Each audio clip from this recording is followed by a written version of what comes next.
The latest twist in Britain's most Byzantine soap opera, The Return of Boris.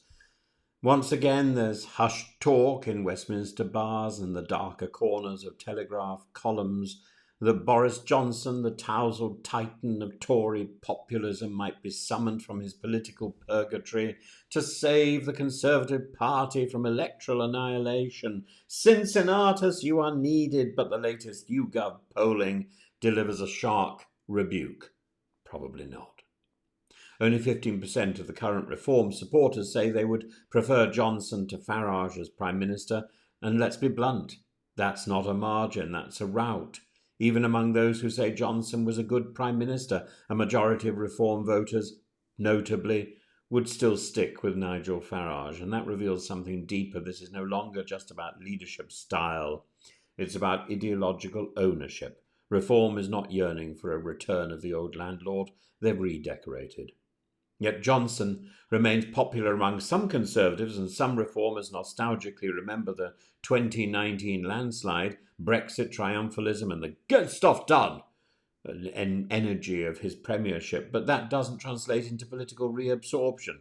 Reform's base has hardened. It's not just angry, it's evangelical. They don't want boosterism, they want retribution on immigration, on green targets, on political correctness. And this ultimately is the life of Brian problem. As pollster Joe Twyman delightfully put it, some people think Boris is the Messiah, others think he's a naughty boy. And those latter voices now dominate the reform camp. And let's talk baggage. The voters remember Partygate. They remember the chaotic lockdown messaging, the revolving door of cabinet ministers, the ethical scandals. His departure wasn't a noble abdication. It was a flight from a 90-day suspension and a probable recall.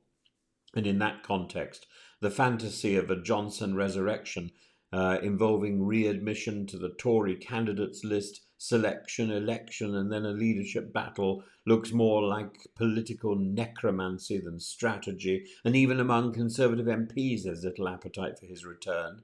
Many of his old allies are gone, and some current MPs have threatened to quit if he's reinstated. Badenoch, for all her weakness, commands more institutional loyalty than Johnson ever did. And while polling suggests she lacks the charisma or authority to pull off a comeback, replacing her with Boris would cause more rebellion than revival. There are whispers, yes, but the Commons is not a fan club. It's worth asking, even if Johnson could revive the party, should he?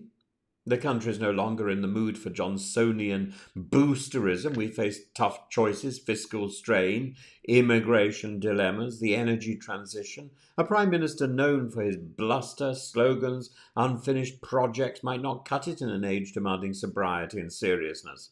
And let's not forget that under Johnson, net migration soared to record levels. Hardly the record reform voters are itching to revisit. And that said, Johnson does retain some political potency. He tops the list of hypothetical Tory leaders in several polls. His name still excites recognition and nostalgia in parts of the Midlands and the North. The 2019 spirit, the sense of national renewal, of swaggering optimism, is still sorely missed. And here's the real tragedy. The flame hasn't gone out, but the torchbearer is now a liability. Johnson might have lit the fire, but it's Farage who's now dancing in the glow, who's fanning the flames. In sum, the reform surge is not a cry for Boris, it's a rebellion against what the Tories have become and arguably what Boris allowed them to become. Yes, he won an 80-seat majority, but he also helped spend it, squander it, and then fled before the bills came in. The Conservatives may seek his counsel, he may even flirt with a comeback, he may even flirt with joining reform, but if Boris Johnson truly wishes to help his party, he might do best not as its saviour, but as its spectral reminder of how quickly glory fades when misused. The curtain may not have fallen, but the audience has moved on. Reform voters aren't waiting for a return of the king. They're following a new prophet. And for Boris, the stage has suddenly got very small.